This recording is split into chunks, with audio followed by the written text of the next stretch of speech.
just be happy we gave you Lydia. Fatality.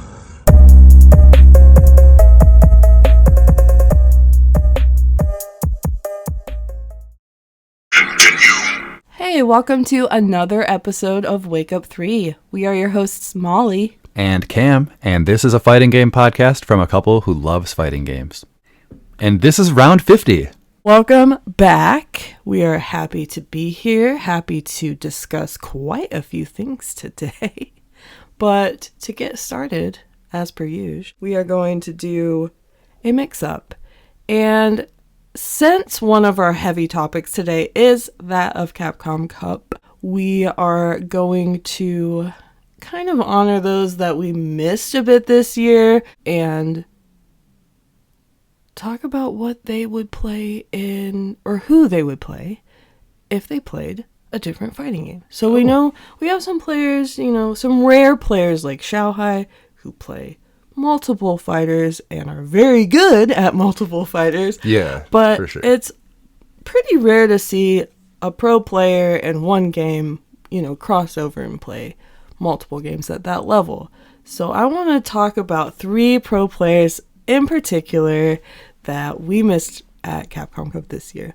Okay. And I want you to tell me who they would play in both Tekken 8 and MK1. Wow, okay. So, first, let's talk about Endingwalker, who is playing Ed with Ryu. Okay, so I think for Endingwalker, for Tekken 8, my go-to immediately was just Steve Fox. Okay. Is that weird, or is it just because of the boxing thing with I Ed? can see it coming, yeah. But for Fair MK1, I don't know. It's been a minute. I'm also thinking about his time that he played DeeJay, so I'm trying to think of those little feints and fake outs and stuff, and trying to think of someone that might fit that style for MK1, but Okay. I don't know if that exists, honestly. I don't know. I'm going to go back to my first thought, I guess, and just say Reiko. Oh, okay. Going with the instinct. I admire that. Yeah. And that's an interesting choice. Can you clue us into what makes you think Endingwalker would play Reiko if he played MK1? Reiko has a lot of safe punches that all, they're different strings that all look kind of similar, so they're things that you have to pay attention to. Plus, he's got a couple of fake outs a little bit. He's got a running move and a slide that he can cancel out of, and he can do command grabs out of them. He can jump out of them and then do an air command grab. Kind of a cancel mix-up sort of scenario that I was thinking of, and I think that fits the DeeJay that I was picturing in my mind that he used to play. So Okay. I'm going to go with Reiko. A Reiko main. So you could probably pick up some things from Rewind, comes to mind, and then pretty much no one else. I think he's probably the best Reiko player. Yeah. So Endingwalker, if you're somehow listening to this and wanting to play other fighters, I guess we have some characters for you to try out that maybe you weren't thinking of. Next up, I have 3, by the way. I don't know if I mentioned this. Maybe. Next up, from the same team, we've got ProblemX. ProblemX. The mentor of Endingwalker, teammate. And ProblemX is playing Bison. Is he confirmed to be maining Bison at the moment? Because I know he was playing him when he first came out, and then he potentially went back to Ed or something. I believe he's back on the horse. Is he? Okay. He's back on the old H Bison. Okay, so he's back on H Bison. Good to know. Fair enough. I think knowing that, I would probably say Shaokahn for MK1. Ooh. I think he likes those big, Yes. those big bad types. It's about the vibe. Okay. Yeah, I think so. I think it's about the vibe, and even though they don't exactly play the same, because Bison has a couple of charge moves and whatever that else. Doesn't exist in MK. Yeah, that doesn't exist in MK, and Bison doesn't have a big old hammer or axe or whatever. It's a weapons free kind of thing, but it's the vibe. It's the I'm the big baddie, and I'm gonna get a huge amount of damage off of a single touch, so you better not let me hit, that kind of thing. For Tekken, I'm gonna go with the Blanca part in mind. Thinking what kind of wacky character, I put that in air quotes, would he play? Or what sort of air-focused, shenanigans-centric character would he play? That kind of thing. And I'm going to go with Yoshimitsu Because I think Yoshimitsu has a lot of ways to both stay in the air or pop up and be a helicopter for a minute and then come down and do a sweep or an air thing or just a straight up throw. So he's got a lot of weird mix-ups and different ways. Okay. I'm going to go with that. Interesting. So Shaokahn and Yoshimitsu. Yeah, and those are very different because one is a big bad and one is more of a pest, especially in Tekken 8 from what I've heard because of all the chip damage. But, yes. But I think that fits the Blanca type. So, well, it's interesting that you say these two characters. I'm going to go back to MK with your choice there because I almost feel like with Bison and Blanca, the proper translation into MK would be like Raiden. Just because you've got lightning and then also the Bison like fly straight across move.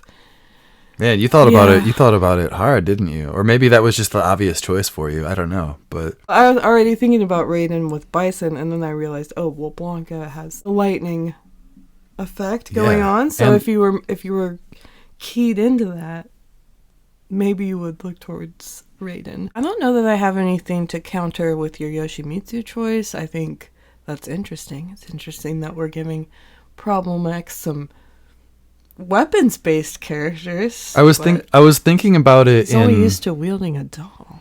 I was thinking about the air approach of Blanca, especially with the level 2, where he can just kind of do lightning beast and go all over the place. And not that Yoshimitsu has any sort of lightning beast powers, but he does have the ability to approach from the sky with his little helicopter thing that he's got, and all his different stances. So I feel like the stances kind of played a part into it, and then the chip damage too. So some different choices, I think. Some interesting choices. Once again, ProblemX, if you're out there listening to us, maybe try those characters in another game. Kind of got extra choices for you there because I added some. Definitely. I added one for you, even though I'm the one doing the mix-up. I'm the one making the calls. Okay, so we're going to end here with someone that I know Cam was missing in particular this year, and that was Gachikun. Yeah, I was missing Gachikun. I think I mentioned him like probably about a dozen times throughout the course of Capcom Cup weekend. I was just thinking like, man, I'm missing the Gachikun gameplay. It seems like that in the moment gameplay, and that's what I was missing the most. But anyways, let's see. Who could you play with your heart in MK1 that also sort of plays like a mix-up heavy Rashid type? Or maybe I just need to abandon that entirely. Well, for some reason, the first thing I thought of was MK11 Fujin. Oh, well, that makes sense for the wind. Yeah, the wind and the cancels and the mix-ups and the, all that fun stuff. Yeah. MK1. Play with your heart. MK1 mix-up heavy. What does that mean? Who is that? Who is that? Who does that mean to you? I mean, is that the only criteria? To me, it means Baraka. That's who I thought of. See, there you go. Okay, all but right. Maybe I'll just go with that because that would be exciting for me personally to see. Okay. I like Baraka and I like Gachikun, so I definitely feel like that's not just a biased thing because it came to my mind and I don't and didn't play Baraka. Yeah, definitely. So let's go with that. For Tekken, my very first thought was Bear. You're just picking your own people. I wasn't trying to pick my own people. That's the problem. I'm just thinking, like, play with your heart. Bear. Who are we actually picking for Gachikun here? We're going to go with Raven. Whoa. Yeah, we're going to go with Raven. Okay. We're going to go with Raven. He's got a lot of stance cancels and a lot of ways to mix you up, and he's really fast and tricky. And that's kind of Rashid, too. So I'm going to go with Raven. Baraka and Raven. And Sorry, Raven. I cut you off. Yeah, no, it's cool. It's cool. All right, so... It took me a long way to come up with that. Well, that makes sense because, you were missing Gachikun, so you had to really think about it. I did. Spend some time with Gachikun on the mind. True. Okay, so that's a fun array of choices for these pro players who don't play these games, but if they did... might be interesting to see them play these characters. So just to recap, we've got endingwalker playing Steve Fox, of course, in Tekken 8, and Reiko in MK1. And then ProblemX, we have playing Shaokahn in MK1, Or if I was choosing, I would recommend Raiden, perhaps. It would fit too. And then for Tekken 8, we have Yoshimitsu. And then finally, Gachikun, of course, will be playing Raven in Tekken 8, or Bears if he just goes full-on heart mode. Yeah, that would take a minute. I don't know that would be. I don't think that would fit as much. I think that was just me going back to my first instinct of, I see a bear, I want to play a bear. And I lost it. Baraka in MK1. Baraka. He always comes back to us somehow. He always finds us again. And with that, our mix-up is complete. Thank you for your participation. Of course. Is that what she says in Rumblefish? Yeah, that's what she says. Okay. So, we have a lot of things to talk about. We are kind of just going to not do the weekend fighting games because we just have a lot of topics to get caught up with. A lot of things have happened. A lot of things are happening. A lot of things will happen. So, we're going to start with what has happened already and is in the past, but the very recent past. Capcom Cup 11, which took place in Japan this year, which I thought was very exciting, very fun. We were really looking forward to Capcom Cup, and at the point of Capcom Cup, Mai was released. So that means that Mai was playable at Capcom Cup, which was very exciting because we did get to see some Mai. Thank goodness. That made things so much fun, which not everyone will agree on right now, I'm sure, because there's some discourse on her. Touchy feelings about Mai and Street Fighter 6, but we'll get to that. We'll get there. So, Capcom Cup, a few weeks back, in Japan this year. No LCQ this year. That was a bummer for both Cam and I. Yeah, I really liked Capcom Cup 10, where they had the LCQ for like at least a full day of LCQ where there were tons and tons of entrants, and that was like super, super fun to see. I was kind of looking forward to that because you got to see some really under-the-radar people that you wouldn't normally see, and I liked seeing that variety before, but this time it was just a set 48, so no LCQ. I heavily missed the LCQ portion of the Capcom Cup experience this year. Last year, obviously, was my first time tuning in, and I really enjoyed that. It's so much hype just, for that one spot. I feel like it's such a shame to omit that from your lead up to your big tournament. It does feel exciting. It feels like it's kind of a gauntlet for that last person.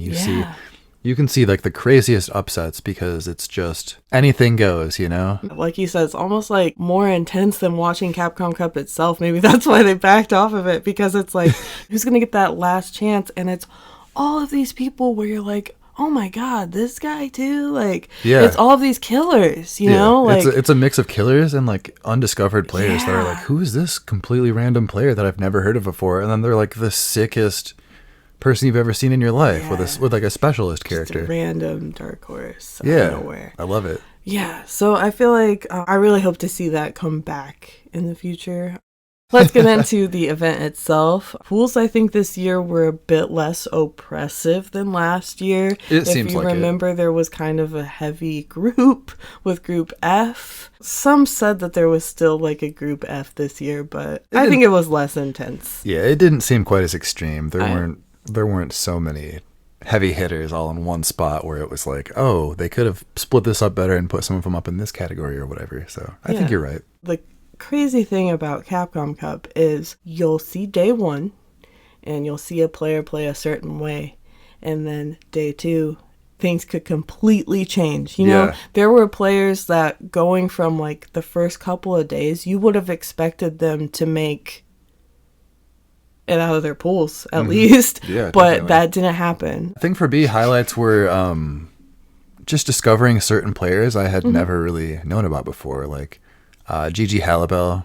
I enjoyed watching him play, and I've been watching him on Twitter ever since. So I think the discovery is part of it. That's just one player in particular that came to mind first, but yeah, I feel like there were a lot of people that I hadn't really seen anything from. Aside from the discovery, I also loved rooting for Takedo in any of his matches. He was always someone that was like, yes, let's do this, let's go. All of his matches were super hype. So those were my top two things: the discovery of new players and just watching Takedo. Because unfortunately, I voted for Dual Kevin to win it all in like what was it, the Battle Hub thing? Yeah, there's always a Battle Hub voting thing for the Capcom Cup champion. Yeah, I voted for Dual Kevin. I was trying to rep the Midwest, and I do like him as a player, so I was kind of hoping he would pull through and take it, but he didn't quite make it out of his pool. So yeah, I was all taquito from there. Mm-hmm. Well, I voted in the poll, or I guess I voted in the event for the young Blas of Chile to win. You did. Yep. And he came pretty damn close. And what a fun watch. This kid is 15? Yeah, he's 15.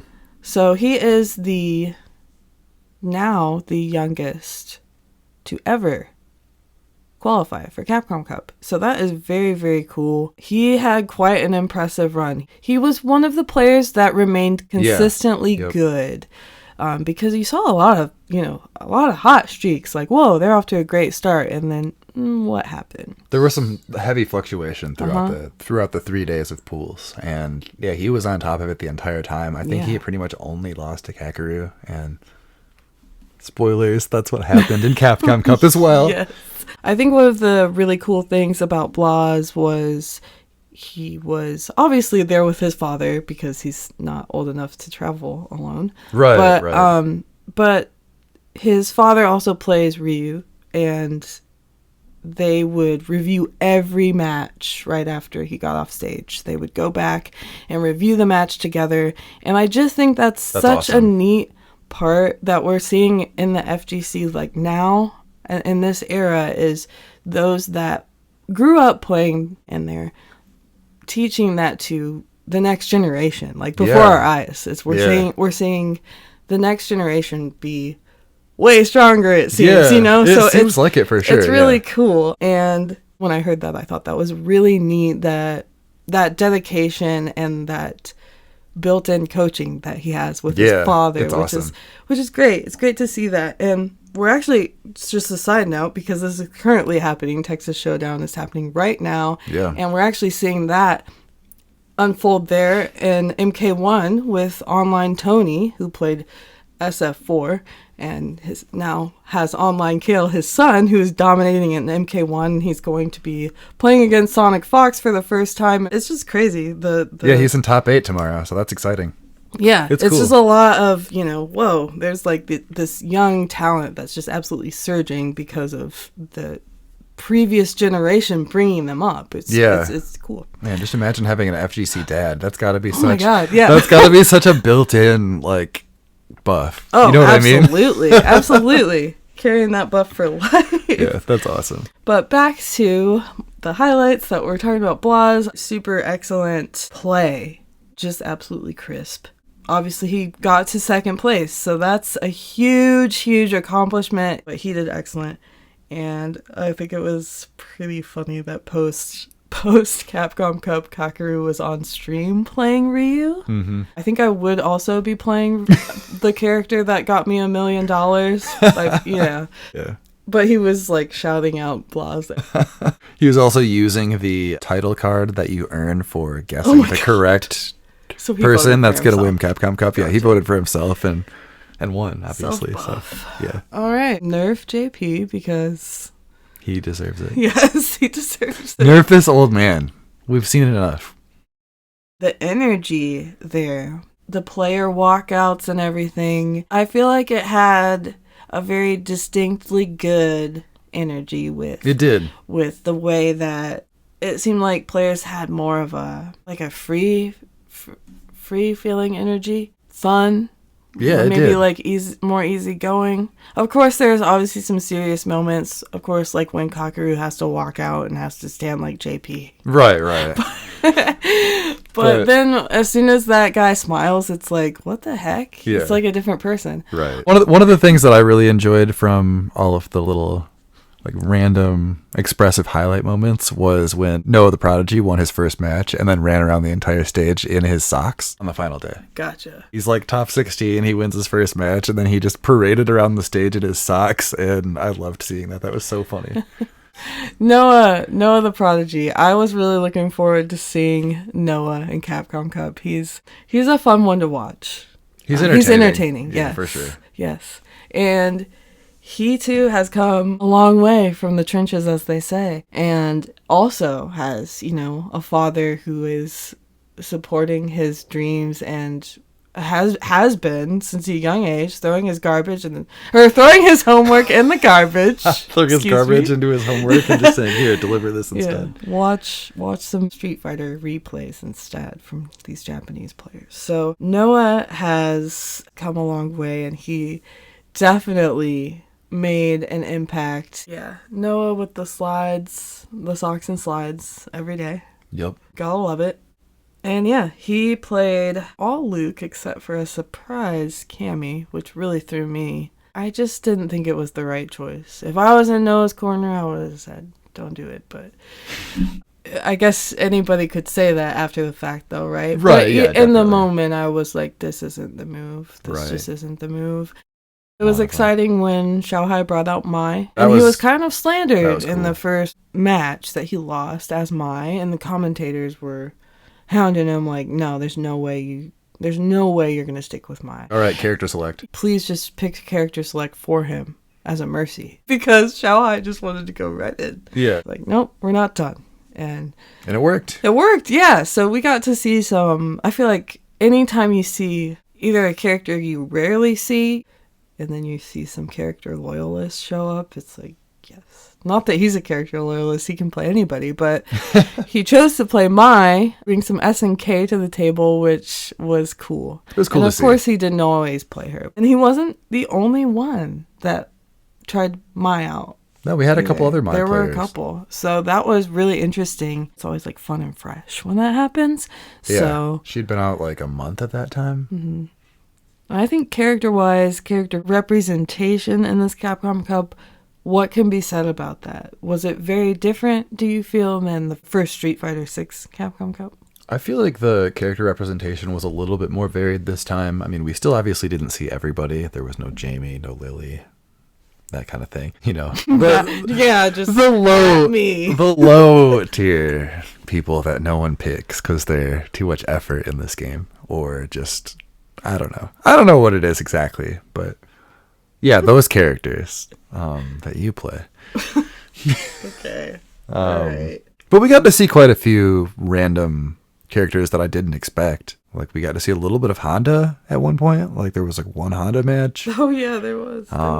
Yeah, there was a lot of variety. Broski was there with the Aki. That's right. He wasn't the only Aki either. No, you're right. There was one other was one other, I keep saying character. There was one other player that had an Aki too. It's always fun to see the little niche representation, and then if you know Broski, if you know of Broski, he is all about the Aki. Yeah, I love to see the character loyalists. That's my favorite part. Yeah. Except if you're loyal to JP. Slightly more Ed than last year, just because I think so. Ed's been around. But it was also surprising because if you remember, Ed got some nerfs. He did. And that kind of, the response that the community had to those nerfs kind of made me think that we wouldn't really see people playing Ed at the $1 million tournament. Yeah. But no, that's not true. Lashar said not so. I will play Ed. We love Lashar in this house. That's true. That was another highlight. Is every time Lashar would be on screen in like any way. I just love Lashar. Yeah, we just love Lashar. But yeah, I was kind of surprised that as many people still play Ed. I think the Ed downplay might be real. Mm-hmm. Mm-hmm. There was definitely less Luke. Yeah, I think so. There was a lot of Ken. Maybe more Ken than before. It seemed like there was just constant Ken on screen. Another difference was not, like, hardly any Chun-Li.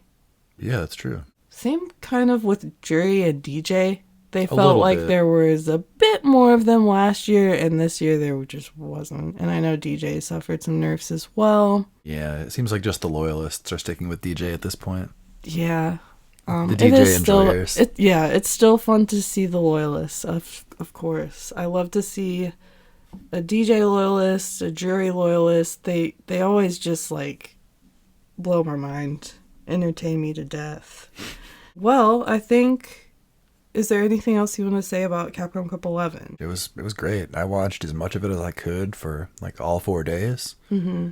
And yeah, no, I thought it was great. I thought it was a good showing. I'm looking forward to 12 and watching all of the events in the meantime leading up to that. They start in May. Yeah, so we're very soon. We're on the doorstep of finding out next year's qualifiers and season 3 news. Yeah, hopefully we're on the doorstep of that. But in the meantime, we picked up Street Fighter a bit more, and yeah. I had made a goal, which has been previously stated, to get my Lily to gold. Just get out of the dumps of silver already and get her to gold. My first character in this game to get to gold.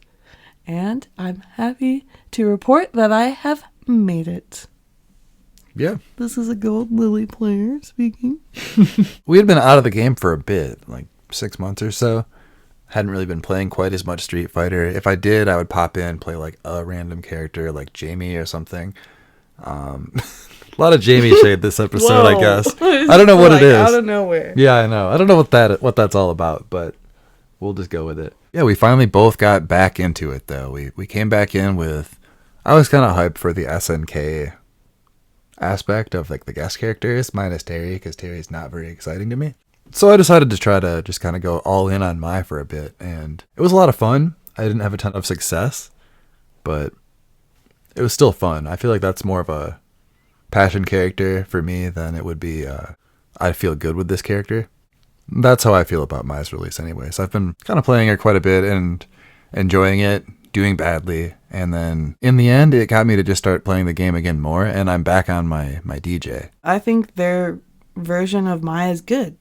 I like it. I think they did a really good job with her. I think they made her fun, and I think they, like, characterization wise, I think they nailed it. They made her kind of goofy instead of just this like purely alluring like sex Foxy idol lady. Or whatever. Yeah, I don't know exactly what I'm trying to say with that, but instead of someone that's like purely looks and whatever, they made her a little bit comedic too, you know, and just fun. How can you have a head dive like that?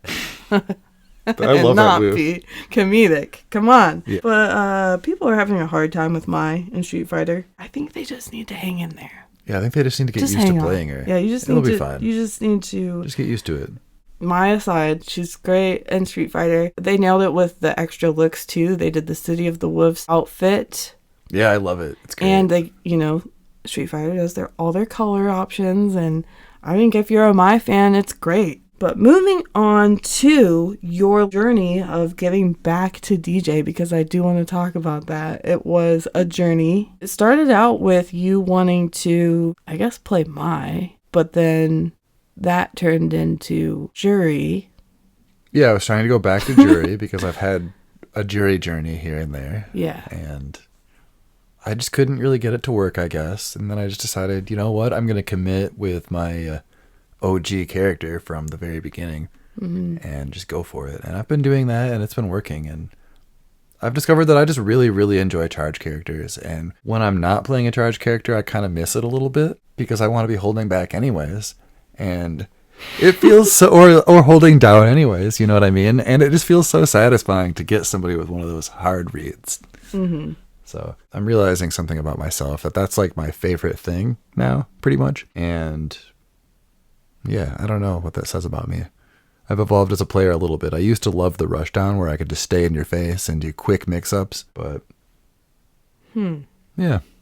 Moving on from that, I think, right? I think so, yeah. What's our next topic? Next topic, we have a bit of a downer, but also a bit of the reason why I think a bit of the reason why we haven't been talking as much is because for months on end we were playing Multiversus every day together. It's true. The big draw of it was the 2v2 nature of it. The fact that we could each jump on a system and be in 2 different rooms where we were facing each other. We could like see each other out of, through the doorway and just be on a team against another team. And that was just really fun. Mm-hmm.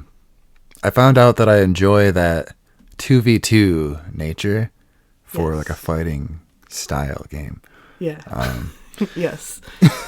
So, yeah, we were just going hard on the 2v2 aspect and just kind of having fun with it. But in January, they announced that the game is done. They're in their final season, and they're taking it offline for good at the end of May. So, with that, we kind of pushed forward a little bit for like a couple weeks, I think, playing it here and there. But it didn't feel the same. It felt kind of hollow and depressing. And we've kind of just dropped it off entirely since then, right? Yes. Seemed like it was just getting stronger with each release. They were bringing in all kinds of fan favorite characters. Mm-hmm. I mean, the reason that I got into it to begin with was because they brought in Jason Voorhees, and I thought that was sweet. I couldn't believe there was a horror character in a platform fighter. But who knows? Maybe they'll do a hero shooter next, or a Mario Kart clone. PFG is no more, unfortunately, but we do want to say thank you for the game that you made and the character that you made in Rain Dog for me, because I played Rain Dog and I love Rain Dog, and I'll miss Rain Dog. Yeah, fair enough. He's just gonna disappear. You'll probably see him in the background of like a WB cartoon in God, 8 years or something. He'll be a background character, or oh no, you'll be able to select him in like 2032 when they do a kart racer, because they're always so far behind on the trends. In addition, I do want to say I'm grateful to Multiversus for allowing me to get a taste of the 2v2 life, because that leads us into our next topic, which is a game in development right now, 2XKO. It's had a alpha before, they call them, not a beta. Because it's so, like not that far along yet, yeah, apparently. This has been playable before. It was wildly popular. We did not try it at the time. I was only interested in the idea of it being 2-player. And it's 2v2. Yeah, that leads us from Multiversus into this, because we're interested. I wasn't in before, but now I've enjoyed the team aspect of it, and I think that's been my favorite part of the Multiversus journey. So yeah, let's play some 2XKO. We're looking forward to this new alpha when it comes out in April, when it releases, just a few days before City of the Wolves. And I'm hoping they have Jinx in it, because that's the character that got me. I wasn't in at all. And then I saw a character with a bunch of traps and a bunch of guns. They did finally do an hour-long plus video where they talked about Jinx and showed off Jinx and announced the next alpha for April 18th through the 20th. So we are looking forward to trying that out. They announced some changes to the control scheme, so if you played it before, it's going to be a little different. There might be like a new button. I don't exactly know because I didn't play it before. Oh, and they also did confirm it will be coming out this year with a starting roster of a whopping 10 champions. Yeah. So we've got 3 more characters to find out who will make it in. But it's free to play. Yeah. And they're going to release more people and all that, so. And Jinx is pretty much exactly the type of character that Cam was looking for. So yeah, hopefully she is part of the next test. She looks like she's going to be a pest and use a bunch of traps. And I'm kind of in on that. Mm-hmm. All right. Next, we're going to move on to something that comes out just a day after that alpha ends. And that's City of the Wolves. Fatal Fury City of the Wolves. Many, many years in the making. Or in the waiting, really, because in the waiting, because Mark of the Wolves, its predecessor, came out in the last century. Yeah, so it's been 26 years since the last Fatal Fury, and I'm pretty excited. I think this is the time for it, too. I really think that they waited for the exact right moment to release this game. It takes place in 2008, and I feel like that's hitting the nostalgia button for me, at least. Hitting the nostalgia with, I think, like the vibe, the music, it's especially. It's that little song. It's that little theme song that plays. It kicks ass. With the lyrics. It's so good. Yeah, it's called Chain Reaction. Okay.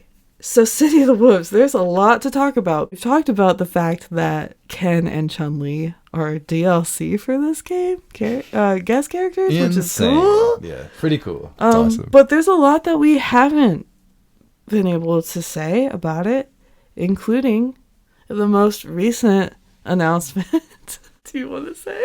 Yeah, we're getting Cristiano Ronaldo as a character on the base roster. So he is going to be playable. I remember probably 6 months ago, back in the fall, he posted like a 20-second clip that was like him standing in the middle of a soccer field, and he's just like, get ready. And then it shows like a City of the Wolves icon or something. We finally know what that means. I didn't think he was going to be a playable character. I kind of thought at most he would be like your coach in training mode or something like that. But nope, he's a playable soccer fighter character. Just as himself. But not voicing himself.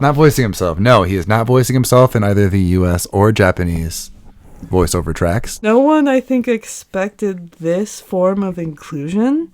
I did see one comment that said they just assumed that the cast would get Ronaldo jerseys, which I would have preferred. Wouldn't you? Yeah, I think I would have preferred that too. We could have either got some sort of jerseys, or he could have voiced a character. I kind of thought that might be something they would have done as well, just having him voice like someone brand, like a new character kind of thing. To me, it's kind of crazy that he just straight up is not doing anything. Right, yeah, he's not even voicing it. He was just in the commercial kind of thing. And yeah. Do you think he even like did these moves for the character? Do you think he spun around with a ball and kicked it at people's faces? Probably. That's probably what he does in practice, like all the time. Oh my god. I'm personally not interested in his inclusion in the game. I don't think I'll be playing him at all. No. I think it would have been cooler if they had had him voice a character and have it just be a soccer themed person. But no, we just get an actual human man that exists in the real world. Kind of unprecedented. That's never happened. We've had models of real people like Arnold in MK11 or, whoever, Anthony Starr, Homelander. But we've never had them just being themselves, which is kind of insane. Yeah. It is, and then it's like, oh, but it's like completely missing the mark at the same time. So it's like, yeah, I guess you did that, but barely. Right. He's not even voicing himself. Yeah. So we think that's lame. We were expecting one of the final 3 spots of the roster to not belong to a rando real man. I think it might help in like, I don't know, the soccer market or something. They might pick it up. People might just randomly pick it up because he's in it. Depends on whether or not they make a special edition cover. But once they look at like, he's in it, let's see it, and then they see it, and he's they're just gonna be like, I feel like they'll look at the model for him and they'll like just think this is a short-haired Robert Garcia. This is like a cartoon Ronaldo. Yeah, you're right. You're absolutely right. Not even voiced by him. So who's gonna buy that? That's a fan of him. That's what I want to know. He seems like this kind of soccer star you would have seen in like a '90s kids show. Yeah. Look at what they're offering, Ronaldo fans, and tell me. What do you think? Are you gonna buy it? Are you gonna buy that as a fan? I don't know. I guess anybody that has thoughts on this Ronaldo stuff, just let us know. They're also having like a shit ton of DJs and like MMA fights and stuff that are just like sponsored by the game. I don't really. It all feels really disjointed and like, what does this have to do with my fighting? I don't know. I don't understand these cross promotions that they're doing, but it feels unlike any other fighting game pre-release that I've witnessed. Wildly so. So there's that. But let's get back to what we've missed and what we're anticipating. As far as characters that have been announced that we haven't talked about. Billy? Did we talk about Billy? I don't think we did. We might have. We might. It's possible. Because I know we talked about Kevin Ryan, which you'd be surprised to know that I've done a 180. Yeah, totally. On Kevin Ryan. Yeah. And I want to play this guy now. Yeah, I think so.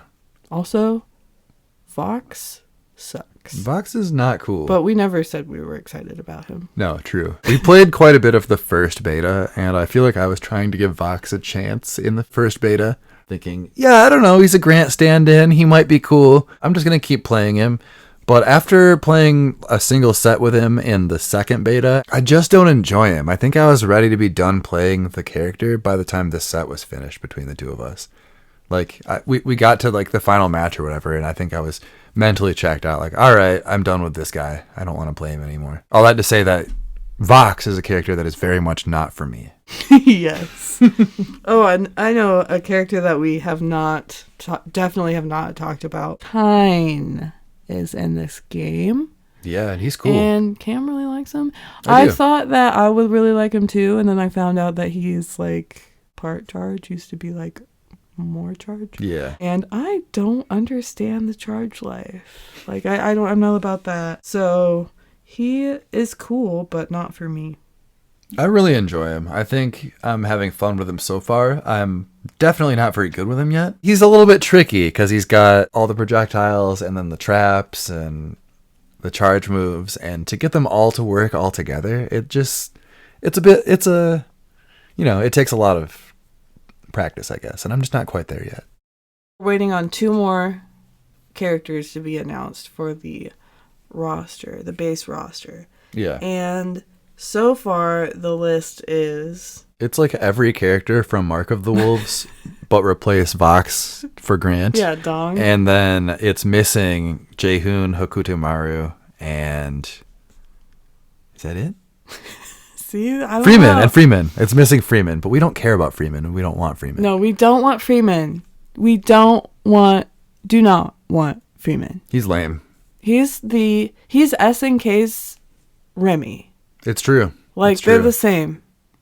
In terms of how lame they are. Yeah, in terms of their lameness only. Like, they're not the same. No, they don't play the same. No, they're not. They give me the same feel in terms of I look at these characters and I very strongly do not want to play them or see them. Because they suck. Okay. So, yeah, that's what the City of the Wolves roster is like so far. And there's 2 more spots. And we also know the first season of DLC, which was a leak and then ended up being the real thing. Yeah. Shockingly. You thought it was crazy and that there was no way it was real. Yeah. And I was like, I don't know. I'm pretty sure it's real. Yeah. Shall we hit you with it? So you already know that Ken and Chun-Li are the guest characters for the season 1 of DLC. Right. But our very first character that we're going to get is Andy. Yeah, and he looks cool. New Andy, I like him. Andy looks cooler than he probably ever has, honestly. Yeah. Other than like maybe the flame pants and KOF 15. Oh my god, those are good. Those are sweet. But he got himself a haircut, so yeah, he looks good. It's looking a little fresh. It's looking a little less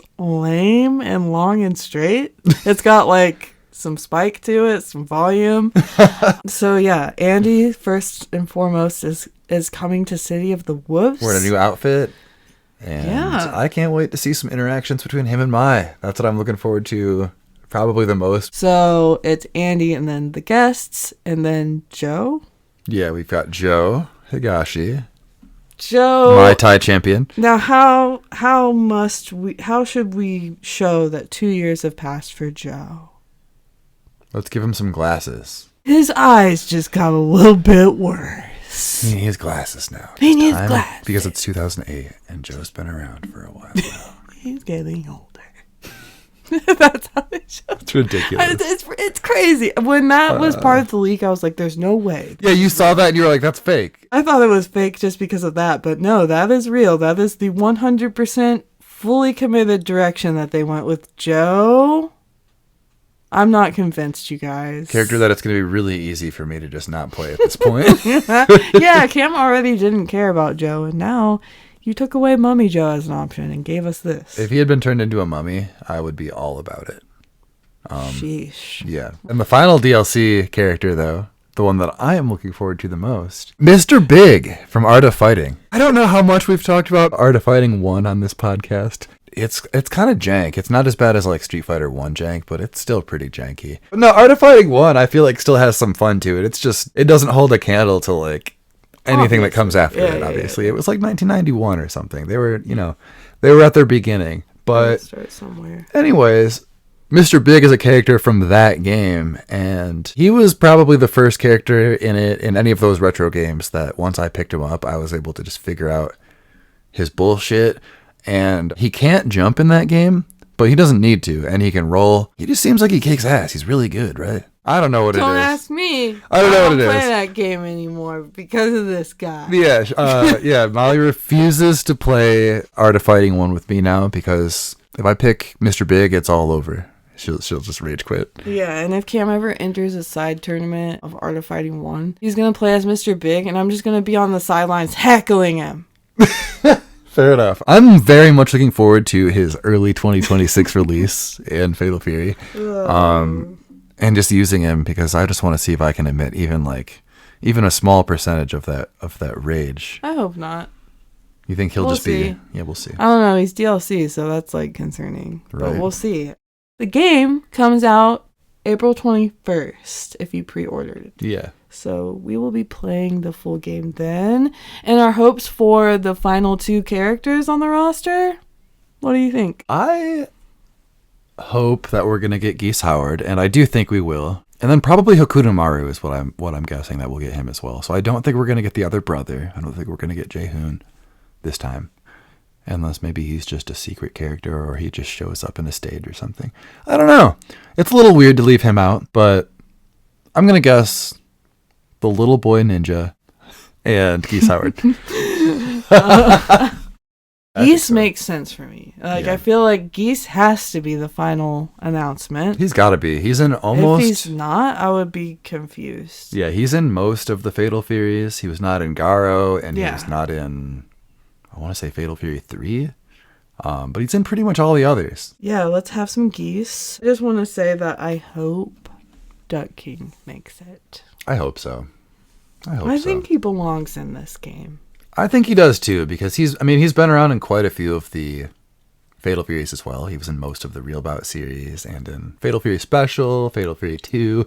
So he's not in every single one either, but he is one of those characters that's like semi-recurring and always seems to come back. I think he belongs in this game. I think he fits the City of the Wolves vibes that we have been experiencing thus far. I agree. This game is like heavy on the music aspect of the game. I feel like there's an emphasis on the music, whether it's background for the music for the stages or even just the menu themes. It seems like there's a lot of very unique menu themes, and they're putting an emphasis and a focus on music in this game, and cars and revving and excelling and all that fun stuff. Yeah. But there does seem to be a focus on music in this game, and that makes me think that we need to have a couple of dance characters, right? At least one. So At least one. Duck King is pretty cool. He's probably the coolest dance character out there. So yeah, let's get him in. Yeah. If you could choose what 2 characters were going to be on the roster going forward, I guess, who'd you pick? For the final? Yeah, for the final 2 base roster slots. I was kind of hoping for something a little different in that we would still get Geese, but we would also get a new character, Marie. I would have liked that too. That would have been cool. So Marie is someone that you have never been able to play before. Right, yeah. I don't even think we've ever seen her walk around or anything. No. But there is a huge portrait of her in Kahn's castle stage in Mark of the Wolves. That would be interesting. And there is a tiny bit of, historical lack, honestly, of ladies on the roster in this game. But I don't know how likely it is that they would put her on. I don't know how likely that is. I think your choice might be more likely. Yeah, I don't know how likely it is either. I think it would be very cool, and it would be like interesting story-wise, because it seems like going into the new game, City of the Wolves, the story is going to focus on Rock kind of teaming up with Kahn to look for Marie, his mom. So yeah, for anyone that doesn't know, Marie is Rock's mom, Geese's wife, ex-wife. I don't know exactly what, because ex-lover. Yeah, we know. All we know is that Geese fucks baby mama. But yeah, and he doesn't give a shit about his terrible son. No. Yeah, Geese Howard's the man. Oh yeah, I was talking about Marie. That's right. I got sidetracked on Geese as it goes in this house. He's the tightest. But Marie, we haven't seen her yet, and it would be interesting to see her. I think, yeah, lore-wise, since Rock's already on the lookout with his Uncle Kahn. Uncle R. Heinlein. Yeah, Uncle Heinlein. Yeah, those two are kind of roaming the countryside together, getting into mysteries and looking for his mom. I don't know if they're doing the rest of that. Fireballs. But, yeah. We haven't really talked about who we're playing so far and our experience playing the beta. So, who are your top? Rock's kind of cool. Yeah, let me ask you, who are your top 2 right now in the beta that you enjoy the most? I found that I really like Rock in this. they've kind of upgraded his kit now that he's Kahn influenced. Yeah. And he's got less of the Terry, like, nerd shit and more of the cool Kahn stuff. I think it was the right amount of sauce added to Rock that he has always lacked. Yeah, I definitely get it. Yeah, they took away more of the Terry and added more of the Geese that we all cared about. Yeah, that too, yes. Yeah, because he's Geese's son, but he was raised by a loser. Yeah. A homeless bum, Terry Bogard. Rock is, in my opinion, improved and cool to play for the first time. Okay. So that's cool about City of the Wolves Rock. So these betas have been largely similar except for the addition of one playable character, and that's T-Zoc. Yeah, he's like the resident grappler. I kind of like playing him, but I've also only played him a little bit so far. If I had to say who are my top two that I'm best with, it would probably be Rock and either Hotaru or Bijane. Okay. Who do you think you enjoy the most? Top two. Probably Rock and Bijane. Okay. Or T-Zoc. Gotcha. Just because ridiculous. Yeah, T-Zoc's... The shenanigans you can pull off with him are just complete bullshit. It's so funny. Also, I didn't know until he was in the beta that because we switched all the audio to Japanese and they call him Griffin Mask. Yeah, I like that. I think it's really fun. Instead of T-Zoc. T-Zoc. Yeah. It's interesting. It is interesting. But yeah, who are your top two? I think my top two, or like probably the two that I enjoy playing the most, this may not be a surprise to you, but it's Kahn and Mai. Yeah. I've been liking them. Pretty much knew that. Yeah, I figured you probably knew that a little bit. Mai is that character that I just like to just jump in and have fun with. I feel like she's just kind of a vibe with all the bullshit specials that she's got that are extremely YOLO based. That's something that I kind of like in a character sometimes. Mm-hmm. I don't think I'm going to main her in the main game, but she's been kind of a delight to play in both the beta and in Street Fighter 6 lately because I can just do shit. You know what I mean? That's why I can think less and just do more. I can just do shit. Is that how my players feel? That's how I feel when I play Mai. And it's possible that maybe I don't play her right. I don't know. Maybe I don't play her the way she's intended, but I like that she's a character that you can just kind of do shit with. Yeah. So that's my main, I think those would be my main two right now. Kahn, because I really enjoy the charge and the focus and the traps and sending a fireball across the screen like a dozen times in a row against someone that can't get through it. That is something I used to hate and it used to frustrate me when I was new to fighting games. But now I have turned the other cheek and become one of those people that I used to dread going against. And now I'm all about that. If I can oppress someone with fireballs, I will do it.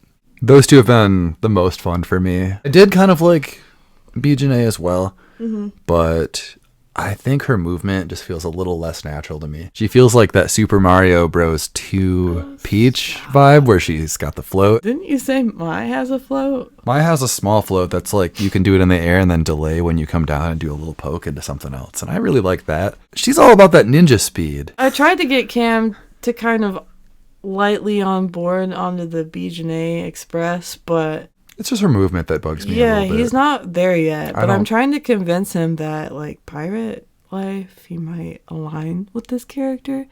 Was there anything unexpected in playing these betas that you weren't expecting, or anything that you discovered that you were like, oh, I really like that about this game that you didn't know about it? I found out yesterday while I was playing, or maybe this was earlier today, but I found out about a dodge attack button that you can like shortcut it to. It's the rev blow plus I think heavy punch, and it makes it so you dodge like one incoming attack and then do like a specific hit of your own, and that works on rev blows, which is basically this game's drive rush or drive impact.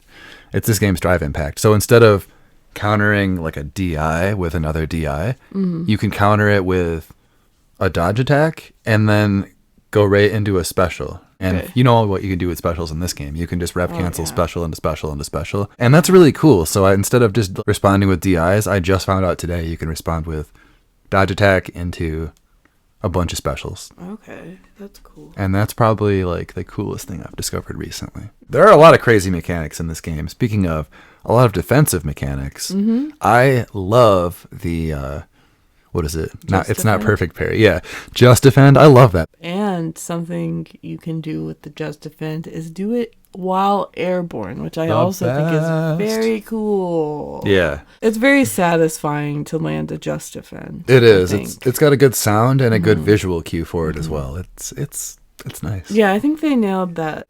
I like the way they handled that in City of the Wolves, and it's also nice in Mark of the Wolves. So I feel like it carries over nicely. I think for me, one of the surprises in playing the initial beta, because as I said, these are basically the same with the addition of Griffin Mask or T-Zoc. But I think a big surprise for me was playing the initial beta and trying out Preacha and finding out, I thought I was just not going to care about this character. I think because of the personality. Yeah, like weird. But then you switch it to Japanese and it's fine.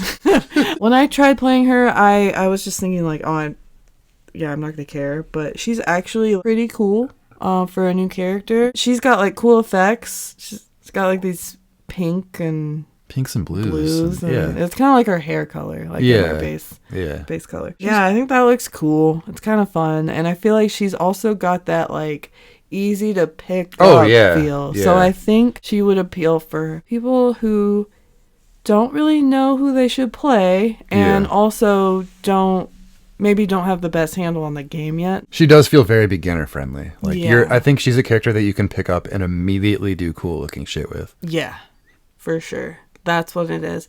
So yeah, she was kind of a surprise for me. And I think she was pretty popular. I think so. Yeah, I've seen quite a few of her online. Yeah. You have. I've been grinding. Yeah, I've been grinding the beta kind of a lot, just in the online ranked. Let me just say, I think the matchmaking is good. I've never really had an issue with it. There are times where I'll have to wait a couple of minutes for a match, but it doesn't really bother me.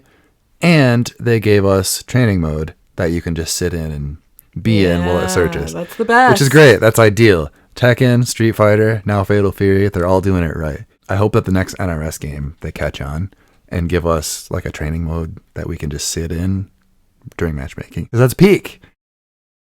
Another thing that I really enjoy about the game is the music. I like the little jazzy tunes that they've got going on. It's one of those soundtracks that the game's not even out yet, and I can't wait for the full soundtrack to be on Spotify.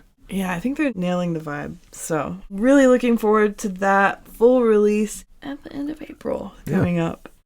And now, to wrap things up, we're going to talk about just a couple of games that we sort of talked about at the beginning that we don't really play as often right now, but they are Tekken 8 and MK1. So let's start with Tekken 8. Yeah, let's start with Tekken. That's actually, out of those two games, that's the one I've actually played the most recently. Every once in a while, I kind of just get a hankering to play a bear.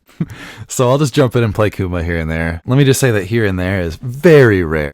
Season 1 of Tekken 8, DLC-wise, wrapped up, and they announced the first character of Season 2, which is Anna Williams. I think everybody could pretty much anticipate that. And wow, if there's one thing to be said for the first season of Tekken 8, is that it was abysmal. It was weak. Yeah, the DLC character selection was very weak. None of the four got me. I didn't care about any of them. So weak. Yeah, I'm going to go on the record saying that I wish I didn't buy the $110 edition of this game because I don't give a shit about the four characters that came out in Season 1. And I don't even think I have them downloaded yet, a couple of them. So yeah. It's I get why they did another Final Fantasy guest, but I get it, I don't think that Clive has the power that Noctis had. Apparently sales-wise, he's been even more successful than Noctis. Oh, he's sold hella well. And weird. Yeah, I don't know. I don't know what it is. I don't know anybody that plays that Final Fantasy. It was not a strong season to me. No, he's not even the only character where it's they should have done something different than that. He's cool, I guess, but there are definitely better Final Fantasy characters to pick. And there were characters that people wanted. Yeah, people are crying for Tifa, and they have been for years. Yeah, and they won't stop. Yeah. And they're like, nah, it's we're going to give you this guy with magic powers and a giant sword. Yeah. Instead of this fighter girl, that makes more sense. Yeah, just be happy we gave you Lydia. Yeah, See you next season. Yeah. For another girl. Lydia Eddie, Heihachi, all these characters that I don't care about. It's like, sure, I guess you put Heihachi in it so you can do whatever you want, but it doesn't work for me. I'm not the target audience there. I'm sitting here shaking my head like, I didn't need him. You left him out. He should either be base roster or not at all, because I don't want to pay for that stupid old man. The only old man in Tekken I want to pay for is Jinpachi. Very true. Anna Williams is announced for season 2, and the silhouettes of 3 other people as well. Right. Which the final, we know, will be a new original character. Another game that we don't really play anymore, as we kind of said. We haven't really been playing MK, sadly. It's kind of weird to not be that into the current MK. It is, yeah. But they seem to be doing like a big old push right now because T1000 came out and he's really cool. Yeah, he seems like super cool. It seems like they put all the work into that character. They gave him multiple outfits, which is something that none of the other DLC characters received. Yeah, it just seems like they did a good job with him. And not only that, they've added changes to the roster. Yeah. So, for example, this felt oddly targeted, but our 2 old MK1 mains of Baraka and Melina both got installs where they can forego their fatal blow and do basically specials into special SNK shit. Yeah, they can basically like rev excel into other specials, and you can just like do an infinite amount of special into special into special as long as that's active. Which sounds insane. And it looks insane like, when you see it. Yeah, like it sounds insane to me that MK actually did this. Yeah. I'm all for it. It was like, whoa, wait, what? I feel like between Baraka and the T1000, though, they're doing everything they can to bring me specifically back in. Yeah. So it, maybe it'll happen sooner than we originally thought, because I wasn't really that invested in this one. But I've been watching a lot more MK clips lately, so maybe it's just a matter of time before I re-download it back onto the console. So MK1 in a surprise twist is doing something right now. I don't know where that will lead for us, because I feel right now with my fighting game content, I'm kind of focused on Street Fighter 6 and City of the Wolves. Definitely, same. So I think those are going to be my 2 mains for the foreseeable future. And then I am looking forward to trying out 2XKO and seeing what that feels like in April. Yep. But beyond that, I don't know when or if I'll be picking up MK1, but it is cool that they're doing a little bit to it. Although it does kind of feel like, since we've been through the run of MK games for the past couple of them, it feels like a last hurrah where they just kind of give you a lot of stuff because it's almost done being supported. Right. Maybe that won't be the case. That has been kind of in the news as well. They're talking about their next game, like that's kind of in the air. People are saying like, I hope it's Injustice 3. I don't know. I hope it's not. We hope it's not. I think I'm gonna go on a rant again. I need to be stopped, but I feel like they peaked with the Injustice series with Injustice 1, and that they don't need to make any more of those games. All right. I'll leave it at that. All right. Well, thank you for hanging on with us for a lot of discussion today, because we have been looking forward to talking about all this and just getting caught up. It's been getting heavy lately, except for the Elena content. So we're really excited about a lot of things, and we're looking forward to just getting a glimpse of Elena at this point. I am. Anything at all. I did my part. I reached my goal of getting Lily to gold. So yeah.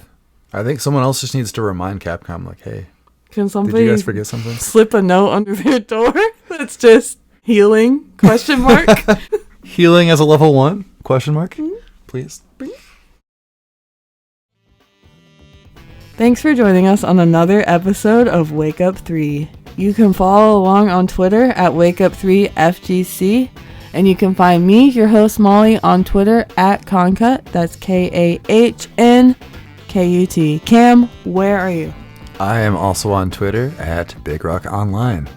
This is Wake Up 3 signing off. Bye. that's missing from Street Fighter 6 is mouth projectiles. So Season 3, Rashid Mouthstorm, we're looking forward to it. Yeah, definitely. But, fake news aside, welcome to this week's episode of Wake Up 3. Mouthstorm. From the top.